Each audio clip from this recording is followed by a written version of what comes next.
इस भाग में हम गणित एवं विज्ञान के जो प्रश्न रह गए थे हमारे प्रथम भाग में उनको देखेंगे कि उनके आंसर क्या क्या थे। तो आइए शुरू करते हैं पहले सवाल से। क्या सवाल था पहला, यदि x अनुपात y बराबर 3:2 गया है तब 2x² प्लस 3y² अनुपात में 3x² माइनस 2y² जो बराबर होगा वो किसके बराबर होगा, वो होगा 30:19 के बराबर। इस सवाल में देखिए √5 प्लस √14 प्लस √19 प्लस 29 और प्लस 39 जो इसका मान है वो कितना होगा, वो होगा 3। बहुपद 4√3x² प्लस 5x माइनस 2 √3 के गुणनखंड क्या होंगे, जो इसके टुकड़े होंगे वो होंगे √3x प्लस 2 और 4x माइनस √3। फिर अगले प्रश्न को देखें। दर्शाए गए चित्र में कोण QPR का अर्धक PS है, अर्धक जो है वो PS है तथा PT समलंब है QR पर। तो कोण Q बड़ा है कोण R से, तो कोण TPS जो है वो क्या होगा, तो वो होगा हमारे 1/2 यानी 1/2 Q माइनस R।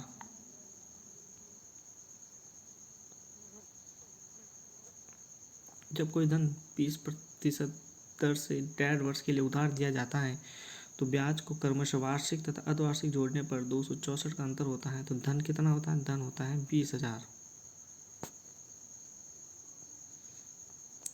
लैपटॉप का वर्तमान मूल्य 6,561 रुपये है, यदि इसके मूल्य में प्रतिवर्ष 10% का ह्रास होता है 3 वर्ष का मूल्य कितना होगा, तो ये मूल्य जो होगा हमारे कितना हो जाएगा यहाँ पर 9,000 रुपये का।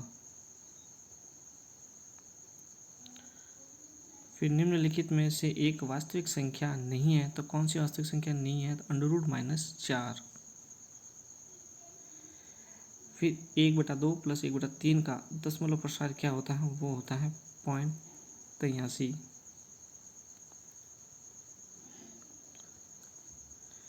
फिर आगे देखिए 0.1254 का भिन्न निरूपण क्या होगा, जो भिन्न रूप होगा वो होगा 69/550। 7 प्रेक्षणों का माध्य 18 है तथा अंतिम प्रेक्षणों का जो माध्य है वो कितना दिया गया है, 20।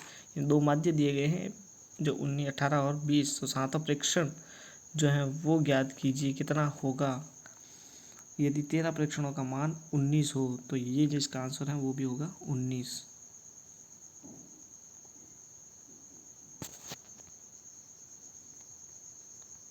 फिर अगला प्रश्न देखें।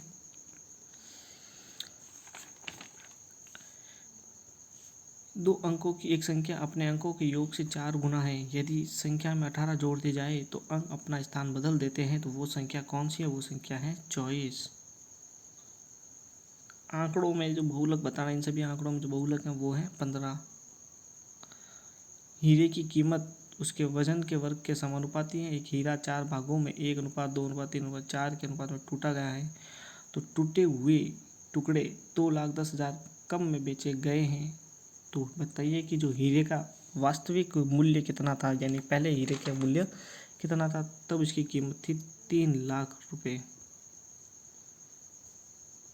दो संख्याओं 2:3 के अनुपात है, यदि प्रत्येक संख्या 4 बढ़ाई जाती है तो अनुपात 5:7 हो जाता है, तो वो संख्या कौन सी हो जाएगी, दोनों का योग कितना हो जाएगा उन संख्याओं का, 40। n एक प्राकृत संख्या का वर्गमूल उसी के घनमूल का 9 गुना है, वह संख्या कितनी होगी, 9�6।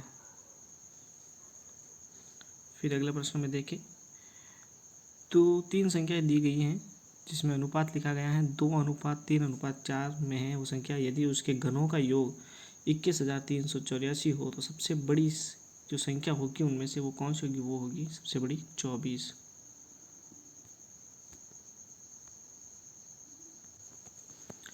अगला प्रश्न देखिए क्या है। संख्या 21 और 22 और 23, 40 में एक संख्या यादृच्छिक रूप से चयन करने पर एक अभाज्य संख्या होने की जो प्रायिकता है वो कितनी होगी, वो होगी प्रायिकता 1/5। ए बी के पास कुछ सेव बची हुई हैं, ए बी को 2 सेव दे देता है तथा ए के पास बी से आधी सेव रह जाती हैं। यदि बी ए को 10 सेव देता है तो उसके सेवों की संख्या आपस में बदल जाती है। तो ए तथा बी के पास कुल कितनी सेवें थी, तो वो सेवें थी 42। फिर अगला सवाल देखिए, 3842 का 1/2 उसमें प्लस एक्स का 15% ये बराबर दिया गया है 2449 के। तो आपको बतानी है एक्स की वैल्यू। तो एक्स की वैल्यू है 3520 सॉरी। इस सवाल में बताना है कि बी सी किसके बराबर है। तो ये जो बी सी हैं वो है हमारे डी ई के। 10 मीटर ऊंचे शंक्वाकार टेंट के आधार की परिधि 44 मीटर टेंट है। तो टेंट को बनाने में प्रयुक्त जो कैनवास है उसका जो क्षेत्रफल है वो क्षेत्रफल कितना होगा, यहाँ बताना है इनका क्षेत्रफल कितना होगा। वो होगा 268.5 मीटर स्क्वायर। फिर अगला प्रश्न देखिए, के किस मान के लिए निम्नलिखित समीकरण निकाय का एक अद्वितीय हल है। तो इसके लिए है के नॉट इक्वल टू 4, यह आंसर इसका सही है। और इस प्रश्न का जो उत्तर है वो है 1.8। यदि n एक प्राकृत संख्या है तो n की घात 2n-4 की पावर 2n हमेशा भाज्य होती है, वो होती है 5 और 13 से। एक विद्यार्थी ने विज्ञान विषयों में 300 में से 32% अंक प्राप्त किए। साहित्य में 200 में से कितने अंक प्राप्त करने होंगे ताकि उसे कुल 50% अंक मिल जाए। तो उसे प्राप्त करने होंगे 77%। एक दिन के सापेक्ष 45 मिनट का भिन्नांक जो रूप होता है वो कितना होता है, वो होता है 1/32। और इस समीकरण का जो गुणनखंड है वो है हमारे एक्स की क्यूब माइनस वाई की क्यूब प्लस 4 और वाई की क्यूब माइनस एक्स प्लस 4। अगला प्रश्न देखते हैं, यदि बहुलक के x square minus 3x minus 6k के शून्यकों का योग उनके गुणन के बराबर है तो k का जो मान है वो कितना होगा, वो होगा -1/2। फिर अगला प्रश्न, एक समांतर चतुर्भुज के दो आसन कोणों जो ये और ये हैं, तो समांतर चतुर्भुज का छोटा कोण कितने का होगा, तो छोटा कोण होगा 83 डिग्री। फिर इस चित्र में देखें, आयत को पढ़ो और उनके चित्र की विद्यार्थियों की संख्या ज्ञात करो जिनका जेब खर्च भत्ता 40 रुपये से कम हो। 40 रुपये से कम जिनका खर्चा है वो संख्या है 20। श्वेताणु जिसमें सेम के बीज की आकृति का एक बड़ा केंद्रक होता है तथा भक्षणकारी होते हैं वह होता है एक केंद्राणु यानी मोनोसाइट।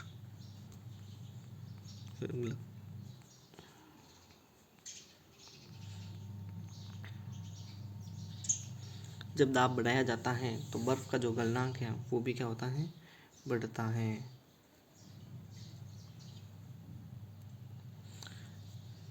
बोर के परमाणु मॉडल में निम्नलिखित में से कौन सा h/2π का पूर्ण गुणज है, तो वो है हमारे कोणीय संवेग।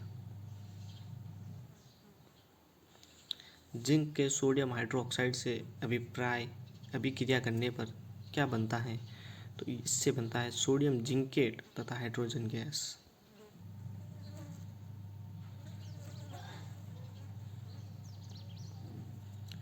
निम्न में से कौन असंपर्क बल नहीं है, तो वो नहीं है घर्षण बल।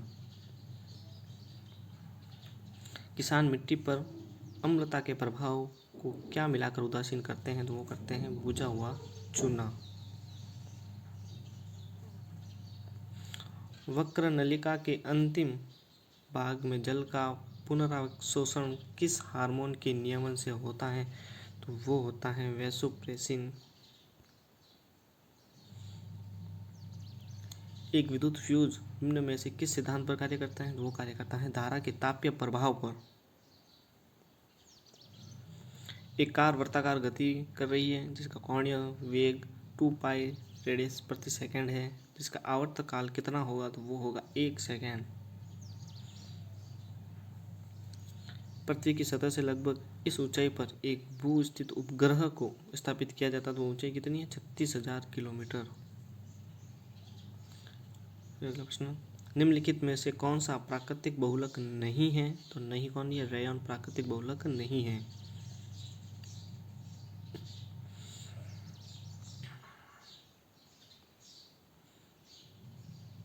अगला प्रश्न, सार्वत्रिक ग्राही रुधिर समूह में क्रमशः कौन से प्रतिजन और प्रतिरक्षी होते हैं? तो उनमें होते हैं ए व बी प्रतिजन होता है और कोई प्रतिरक्षी नहीं होता है। निम्नलिखित में से कौन एल्काइंस की एक सजातीय श्रृंखला से संबंधित हैं? तो वो संबंधित हैं C3H4।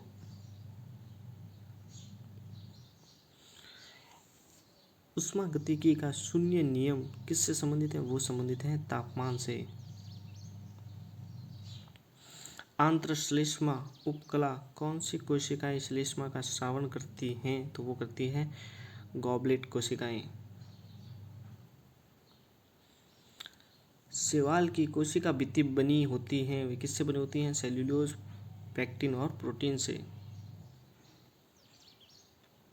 निम्न में से किसका जड़त्व सबसे ज़्यादा होगा? जिसका घनत्व ज़्यादा उसका जड़त्व भी ज़्यादा, तो ट्रक का। अब अगला प्रश्न देखें, जब सल्फ्यूरिक अम्ल अंडे के खोल के साथ अभिक्रिया करता है तो यह कौन सी गैस उत्पन्न करता है? तो वो करता है कार्बन डाइऑक्साइड गैस। फिर अगला प्रश्न, मिलान का है जिसमें जंतु और उनके उत्सर्जन अंग को मिलान करना है, जो कि प्लेनिडिया, तो इसका उत्सर्जन अंग है ज्वाला कोशिकाएं। कैंचुए का है वक्र, और कॉकरोच का है मैलपिगी, और प्रॉन का है संगिक ग्रंथियां।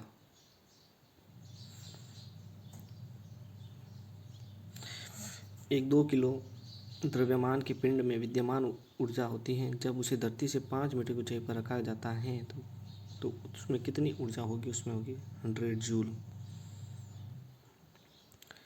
क्वासी और कोर वो किसकी कमी से होता है? तो वो होता है प्रोटीन की कमी से। फिर अगला प्रश्न देखें, निम्न में से जीवाणु जनित रोग कौन सा है? कुष्ठ रोग, क्षय रोग, डिप्थीरिया और टिटनेस, ये चारों रोग जीवाणु जनित हैं, इसका मतलब बी सही है।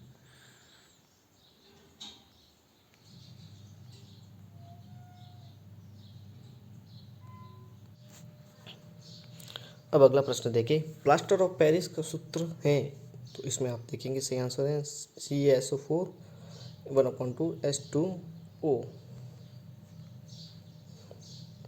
जब दो समान 6 ओम के प्रतिरोध समांतर क्रम में लगाए जाते हैं तो उनका तुल्य प्रतिरोध कितना होगा? उनका होगा 3 ओम। निम्न में से सर्वाधिक संख्या में उपस्थित परमाणु हैं, तो वो है 12 ग्राम हीलियम में। नील आर्मस्ट्रॉन्ग पहली बार चांद पर उतरे थे, तो वो कब उतरे थे? जुलाई 1969 में। यूकैरियोटिक एंड प्रोकैरियोटिक कोशिकाओं में पाया जाने वाला झिल्ली रहित अंगक है, वो है राइबोसोम। विरंजन क्रिया के लिए विरंजक चूर्ण में सक्रिय संघटक कौन है? CaOCl2। फिर निम्न में कौन सा बहुलक जंतुओं के यकृत में संचित रहता है? वो होता है ग्लाइकोजन।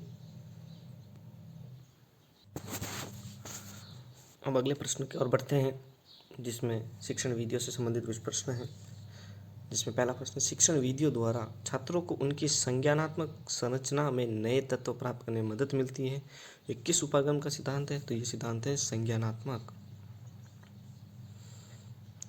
गणित शिक्षण में PPT के प्रयोग का जो लाभ है वो क्या है? क्रमबद्ध तरीके से जानकारी की रूपरेखा प्रस्तुत करना।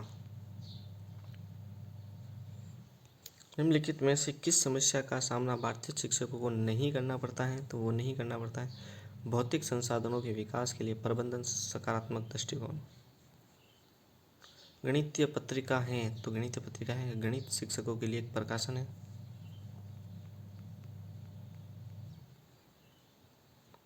अगला प्रश्न, मामूली से मध्यम विकलांगता वाले अधिकांश छात्रों में कारक सीखने में बाधा डालते हैं, तो वो है संज्ञानात्मक कारक।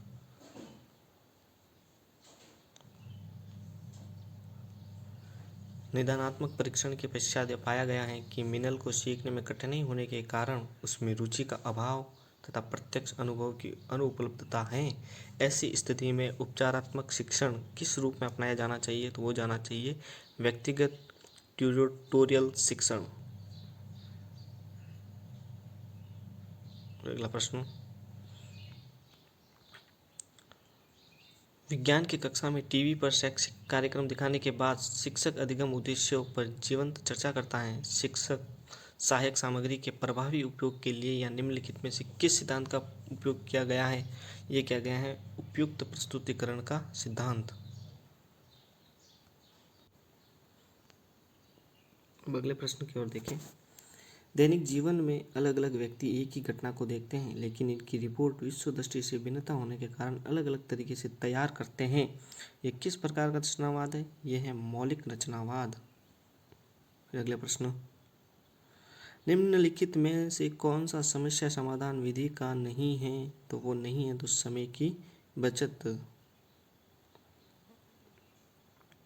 विद्यार्थियों की भाषा अभिव्यक्ति योग्यता एवं संज्ञानात्मक योग्यता का पता लगाने के लिए किस प्रकार के परीक्षण का उपयोग किया जाता है? तो वो किया जाता है मौखिक परीक्षण का।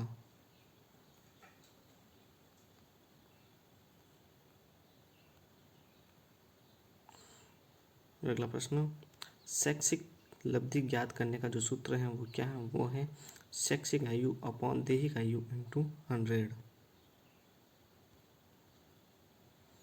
निम्नलिखित में से कौन सा समायोजन का प्रत्यक्ष तरीका है? तो वह है लक्ष्यों का प्रतिपादन।